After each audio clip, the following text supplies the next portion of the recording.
Hi friends, welcome to TM rainbows kitchen. நாம் இன்னைக்கு இட்லி, தோசை, சப்பாத்திக்கெல்லாம் சூப்பரான காம்பினேஷனாக நல்ல டேஸ்டியான தக்காளி குருமா தான் பார்க்க போகிறோம். இன்ஸ்டண்ட்டாக 10 நிமிஷத்தில் இந்த குருமாவை நீங்கள் செஞ்சு முடிச்சிடலாம்.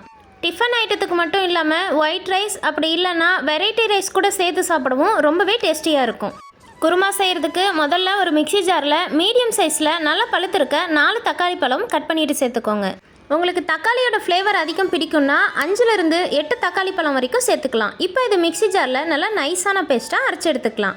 பாருங்கள், இந்த மாதிரி முழுமையாக தக்காளி சேர்க்க வேண்டாம்னா 4 தக்காளி 2 கரண்டி புளிப்பு இல்லாத கெட்டியான தயிர் சேர்த்து நைஸாக அரைச்சி எடுத்துக்கோங்க. இப்போ அரைச்ச தக்காளியை ஒரு பாத்திரத்துக்கு மாற்றி எடுத்து வச்சுக்கோங்க. இப்போ அதே மிக்சி ஜாரில் 1/4 கப் தேங்காய் துருவல், 2லிருந்து 3 ஸ்பூன் பொட்டுக்கடலை சேர்த்துக்கோங்க. பொட்டுக்கடலைக்கு பதிலாக முந்திரி பருப்பு இருந்தால் கூட நீங்கள் 10 சேர்த்துக்கலாம். இது கூடவே ஒரு சின்ன துண்டு பட்டை, கொஞ்சமாக கல்பாசி, 1/2 ஸ்பூன் சோம்பு சேர்த்துக்கோங்க.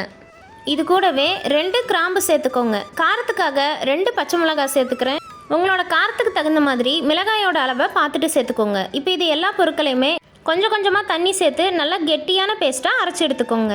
இப்போ ஒரு கடாய் எடுத்துக்கோங்க. அதில் 2லிருந்து 3 ஸ்பூன் ஆயில் சேர்த்துக்கோங்க. ஆயில் நல்லா சூடானதுக்கப்புறம் 1/2 ஸ்பூன் கடுகு, உளுத்தம்பருப்பு, கடலைப்பருப்பு சேர்த்து தாளிச்சுக்கோங்க. கடுகு நல்லா பொரிஞ்சு வந்ததுக்கப்புறம் 1/2 கப் சின்ன வெங்காயம், கொஞ்சமாக கருவேப்பிலை சேர்த்துக்கோங்க. சின்ன வெங்காயத்துக்கு பதிலாக பெரிய வெங்காயம் கூட நீங்கள் சேர்த்துக்கலாம். மீடியம் சைஸில் ஒரு பெரிய வெங்காயம் சேர்த்துக்கோங்க, சரியாக இருக்கும்.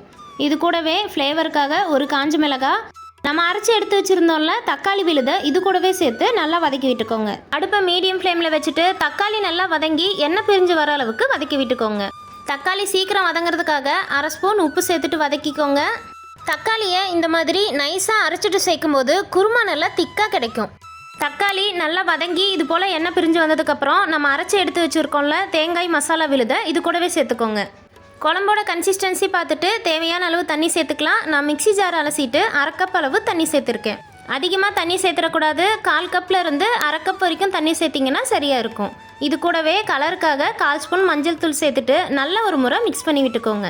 இந்த ஸ்டேஜில் உப்பு காரம் சரி பார்த்துக்கோங்க. இப்போ ஒரு தட்டு வச்சு மூடி வச்சுட்டு மீடியம் ஃப்ளேமில் 3லிருந்து 5 நிமிஷம் குருமாவோட பச்சை வாசனை போகிற அளவுக்கு நல்லா கொதிக்க விட்டுக்கோங்க. 5 நிமிஷத்துக்கு அப்புறம் பார்த்தீங்கன்னா குருமா நல்லா சூப்பராகவே வந்திருக்கு. கடைசியாக பொடியாக நறுக்குன கொத்தமல்லி தூவிட்டு அடுப்பை ஆஃப் பண்ணிவிடுங்க. உங்களுக்கு புதினாவோட ஃப்ளேவர் பிடிக்கும்னா கொஞ்சமாக புதினா கூட சேர்த்துக்கலாம். நல்லா டேஸ்டியான இன்ஸ்டண்ட்டாக செய்யக்கூடிய தக்காளி குருமா சூப்பராக ரெடி ஆகிடுச்சு.